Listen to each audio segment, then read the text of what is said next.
Guys ഇതിപ്പോ തുടരെ ഈ ഏഷ്യ കപ്പിൽ മൂന്നാമത്തെ വട്ടവും പാകിസ്ഥാനെ പഞ്ഞി കിട്ടുകൊണ്ടാണ് അങ്ങനെ ഈ ഏഷ്യ കപ്പ് ഇന്ത്യ സ്വന്തമാക്കിയിരിക്കുന്നത്. അല്ലെങ്കിൽ പാകിസ്ഥാൻ ഇങ്ങനെ തന്നെയാണ്, തുടക്കം കൊണ്ടുവച്ച് എത്ര ഗംഭീരമാക്കിയാലും പഠിക്കലെ കൊണ്ടിട്ട് അവർ കലമുടച്ചിരിക്കും. ഇന്ന് തന്നെ ടോസ് ഇന്ത്യക്ക് കിട്ടി ഇന്ത്യ പാകിസ്ഥാനെ ബാറ്റിംഗ് നയിക്കുകയും പാകിസ്ഥാന്റെ ഓപ്പണിംഗ് കോംബോ ആയ ഫക്കറും ഫർഹാനും കൂടെ ചേർന്ന് നല്ലൊരു തുടക്കം തന്നെ, വെടിക്കെട്ട് തുടക്കം തന്നെ പാകിസ്ഥാന് നൽകുകയും ആ ഒരു 10 ഓവറിനകത്തുള്ള നിലയിൽ നിന്ന് അവർ എന്തുകൊണ്ടും 200 റൺസ് എന്ന് പറയുന്ന ഒരു ടാർഗറ്റ് എന്തായാലും ഒരു ലക്ഷ്യം വെച്ചിരിക്കും.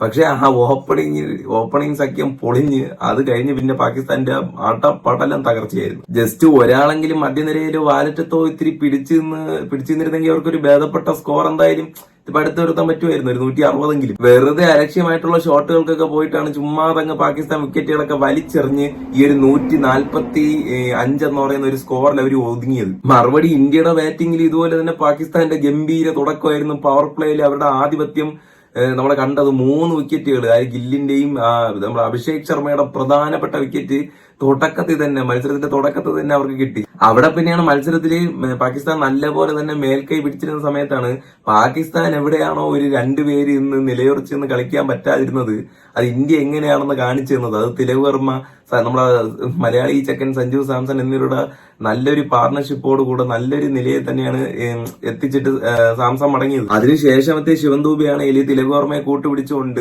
നല്ലപോലെ തന്നെ റൺസ് വേണ്ട രീതിക്ക് ഒഴുക്കി വിട്ട് മാസ് കാണിച്ച് ഇന്ത്യയെ വിജയത്തിനരികിൽ എത്തിച്ചിട്ടാണ് ദൂബെ മടങ്ങിയത്. പിന്നെ അങ്ങനെ അവസാനത്തെ ഓവറിൽ ആ ഒരു 10 റൺസ് തിലക് വർമ്മ തന്നെ ആ ഒരു റെസ്പോൺസിബിലിറ്റി ഏറ്റെടുത്ത് അങ്ങ് കാര്യങ്ങൾ പിന്നെ വെടിപ്പായിട്ട് നടത്തി വിടുകയായിരുന്നു. ഈ ഏഷ്യ കപ്പ് ഫൈനലിന് മുന്നേയായിട്ടും പാകിസ്ഥാൻ ക്യാപ്റ്റന്റെ വാദം ഉണ്ടായിരുന്നതാണ്, ഞങ്ങൾ ഇന്ത്യയെ എന്തായാലും ഈ ഫൈനലിൽ ഉറപ്പായിട്ടും തോൽപ്പിച്ചിരിക്കുമെന്ന്.